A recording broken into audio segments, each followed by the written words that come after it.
And we're back on the GameSpot stage on day 2 of E3. I'm your host, Cam Robinson, and it's a pleasure to have Atsu with me. How you doing, Atsu? Good. Great to meet you. So we're going to be talking all about Dark Souls 2, the first piece of DLC for Dark Souls 2, Crown of the Sunken King. Yes. So I think we got a trailer. Shall we just go straight to the trailer? Yeah, let's go All to right, the trailer. let's go straight to the trailer. And it looks just like me. Here it is.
Lots of underground pyramids and new bosses and things going on there. So tell me how is this new? Because it's 3 parts, 3 DLC parts. Here, my words are coming there. 3 different sections of DLC, right? Okay, so tell me, what's the plan with that? Are they all based around a search for a different crown? Is that how it works? Yes. So, you know, after we actually released the game, we were really surprised about the game being received so good reputation from both fans and media in the Western market. And so we have decided to create the 3 DLCs only after we release the main game. Oh wow! So this wasn't the original plan. You were just like, we were really working on a tight schedule. It wasn't even that long ago, you know. Surprising, that's impressive. right? Quick turnaround. Yeah. So, you know, so since the main game itself is already providing a complete experience, so we decided to provide additional situations, additional level designs to the players. So we have decided to come up with the 3 DLCs. So basically 3 DLCs. Each of the DLC is featuring really unique situations. The first DLC, the Crown of Sunken King, is taking place at the poison ruins located really under deeper in the ground. And the second DLC taking place at the the deeper inside of the Iron Keep in the main game. And the third DLC is taking place at the super cold area covering the snow and ice. That's the situation taking place in each DLC. Okay, great. So tell me more about the Crown of the Sunken King in particular. Like, who is the Sunken King? What's it all about? The crown, those 3 crowns, those are used to belong to the Drown Greg's King Bandrick in the main game. So the player's mission is to basically search for those lost 3 clowns in each of the 3 DLCs. Apart from the situations, which are obviously different, the environments in your 3 DLC, what else is going to be unique? Are there going to be unique new boss types in each? Is the difficulty going to be different across all 3? Tell me about question. So the difficulty level of each DLC will be relatively higher than those other maps available in the main game. Okay. That is because we're pretty much assuming that the experienced Dark Souls 2 players will be able to access each DLC. That is that, as a matter of fact, there's some certain conditions that the players need to meet in the main game, in order to access to the 3 DLCs. That is to get the Ashen Heart core in the game, and then at least visit the Undead Crypt. That is the conditions they have to meet. This is pretty much latter part of the game, so I believe that only experienced players will be able to access to the 3 DLCs. And also, not only that, but in addition to the main loot, we will be having a challenging route in each DLC.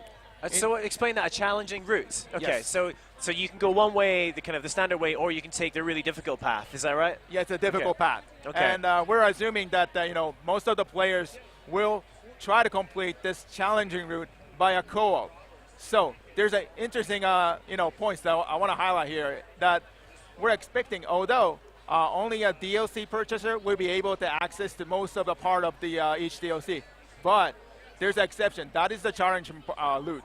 For this part, we're hoping that not only the DLC purchaser, but even non-DLC purchaser to be summoned by DLC purchaser in order to do a code. That is a really, I believe this is a very interesting feature for the So DLC. if you don't have the DLC, someone who does can summon you into their game. Yes, exactly. Wow. That's how it works. How does that work in terms of the content, though? I mean, how will the person be able to be summoned into the game if they don't have the DLC installed? Basically, how it works is it depends on the hardware, but in most cases, all Dark Souls 2 players will be downloading the compatibility pack. Gotcha. And DLC purchaser will be downloading additional unlock key to unlock the DLC content. That's how it works. So basically, everybody playing the Dark Souls 2 will have the same game data. Yeah, so all the data is there. It's just you get access to it basically yes. if you buy the DLC. That is correct. Excellent. That's a really cool idea.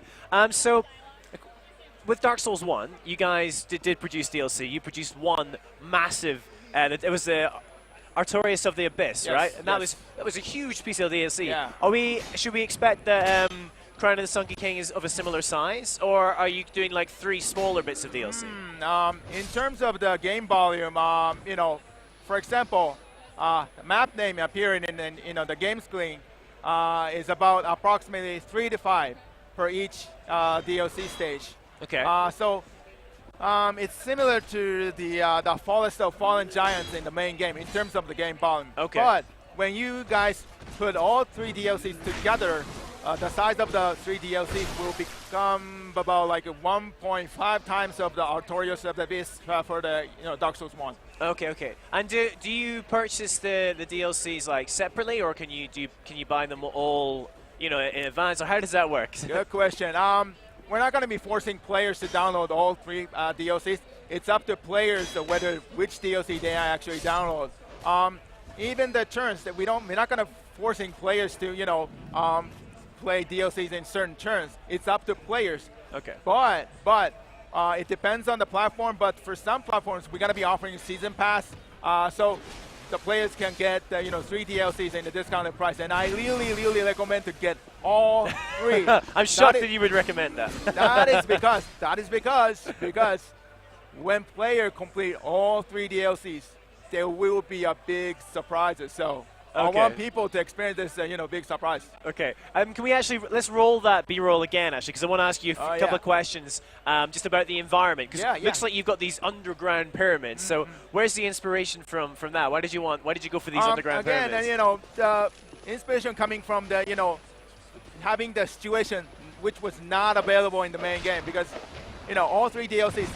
Okay, as you can see, this is the, the part of the stages from the first DLC, but it takes place at the pyramid. Something exists in South America, similar to those something exists in South America. Okay. So we want to offer totally different experience that the people couldn't experience in the main game by this DLC. And what are you fighting here? What were those enemies? Or can you not say? Go into details. Can't go into details. We'll see.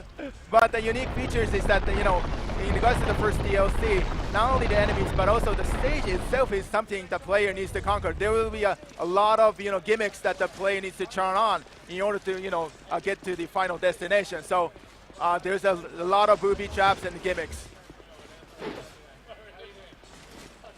Can you tell me about this enemy, or is this? In regards to the enemy, not only the enemy, but the items, weapons, spells, everything is brand new for each DLC. Okay. Because of that, so we're planning to adjust the the overall game balance when we release the DLC. So not only the DLC, but we also going to be releasing the regulation file as well as the latest patch file every time we release DLC in order to adjust the the overall game balance. Okay, excellent. So I mean, it is quite soon after the release of the main game. I mean, how did you guys manage to turn this around so quickly? How long have you had to work on this then? Good question. Unlike the big DLC, the Artorias of the Abyss for the original Dark Souls, we have an issue with the the schedule. We want to offer this DLC as soon as possible to the players. So that's why we have decided to create 3 separate DLC. In that way, we can offer each DLC as soon as possible to the gamers.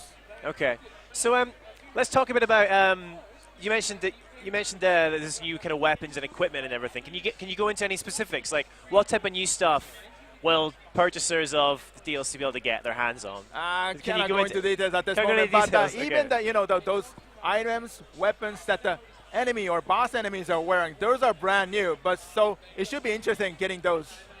Okay, and is the game going to be identical across, PS3, Xbox 360, PC? Is it going to be Yes. identical on all three? Okay. Yes. Same experience. Yes, same Right, experience.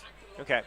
Well, how have you brought it to E3? Is it playable here? Can people get their hands on it at E3, Yeah. or are you just showing off the kind of gameplay? What are you doing? Bandai Namco Games, we're having the business booth upstairs, so all the media can able to access to the first DLC at our demo stations. Oh, excellent. Right. And E3 this year has been really quite. It's been a huge success, I think, so far. I mean, we've seen a whole load of new games. We've seen some excellent stuff on the stage here as well.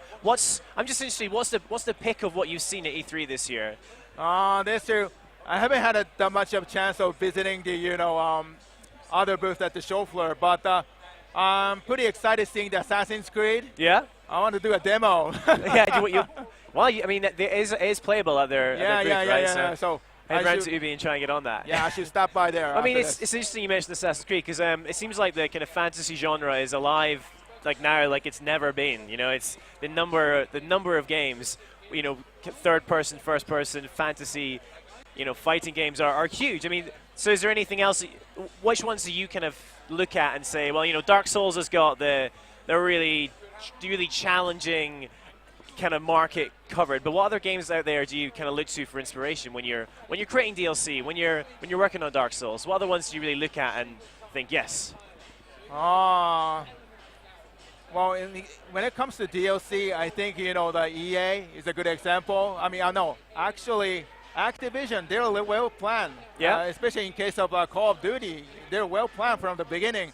Unlike us, because as a matter of fact, we decided to create the 3 DLCs only after we released the main game. So well, it's great that's something we want to respect. We want to learn. It's great that you're able to turn that around so quickly. That's awesome. Yeah. Well, it's been a pleasure having you on stage, right. and thank you so much for All right, showing thank us you so your much. gameplay. All right. Excellent, and go and Thank enjoy you. the rest of your All E3, right. and make sure you get that Assassin's Creed All right. demo. Thank you. All right. Thank you. Okay, now we're just going to throw a thing to Lisa Foyles for a floor report. Oh, no, sorry, not Lisa Foyles. Checking with Anna Prosser-Robinson, sorry. That's the voice in my head telling me that. So join us back in a few minutes. We'll have Anna Prosser-Robinson on stage, and she'll be telling me all about all the things you'll be seeing around the floor.